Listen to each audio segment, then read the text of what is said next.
ഒരുപക്ഷെ ഗുരുവായൂർ ക്ഷേത്രത്തിന് അന്ന് തീ പിടിച്ചില്ലായിരുന്നെങ്കിൽ ഈ ഒരു ചിന്ത ദേവസ്വത്തിന് ഉണ്ടാവില്ല.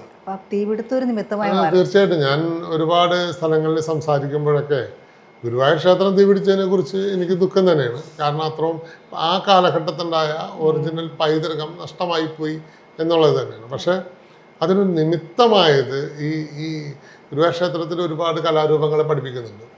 അപ്പോൾ അവർ തീരുമാനിക്കുകയാണ് ചെണ്ട, മദ്ദളം, കളമെഴുത്ത്, ഒരുപാട് വാദ്യോപകരണങ്ങൾ പഠിപ്പിക്കുന്നത് കൂട്ടത്തിൽ തന്നെ എന്തുകൊണ്ട് ഗുരുവായൂർ ക്ഷേത്രത്തിന് ഈ ക്ഷേത്ര കലയായിട്ടുള്ള ഇതിനെ കൂടി, ഈ ചുമർചിത്ര കലയെ കൂടി സംരക്ഷിച്ചുകൂടാ എന്ന് പറഞ്ഞുകൊണ്ട് തന്നെയാണ് അവരിതിനെ ഏറ്റെടുക്കുന്നത്. കേരളത്തിലെ 10 പേരെ കണ്ടെത്തുകയും ആ 10 പേരിൽ നിന്ന് 10 പേരെ അവരെ പഠിപ്പിക്കുകയും അതോടൊപ്പം തന്നെ ഗുരുവായൂർ ക്ഷേത്രത്തിൽ ധാരാളമായിട്ടുണ്ടാകുന്ന ചുമർചിത്രങ്ങൾ അവരുടെ കീഴിൽ വരുന്ന ക്ഷേത്രത്തിലെ ചിത്രങ്ങളെ സംരക്ഷിക്കുക, മൺമറഞ്ഞു പോകേണ്ടിരുന്നൊരു കലയെ നിലനിർത്തുക, ഇത്രയൊക്കെ തന്നെ ഉദ്ദേശം ഉണ്ടായിരുന്നുള്ളൂ.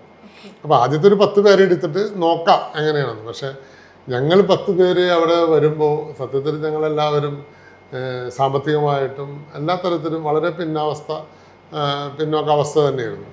പക്ഷെ ചുമർചിത്ര കലയെ നമ്മൾ ചെന്ന് കഴിഞ്ഞപ്പോൾ ഈ വന്ന 10 പേരും കൊള്ളാവുന്ന ആൾക്കാരായിരുന്നു.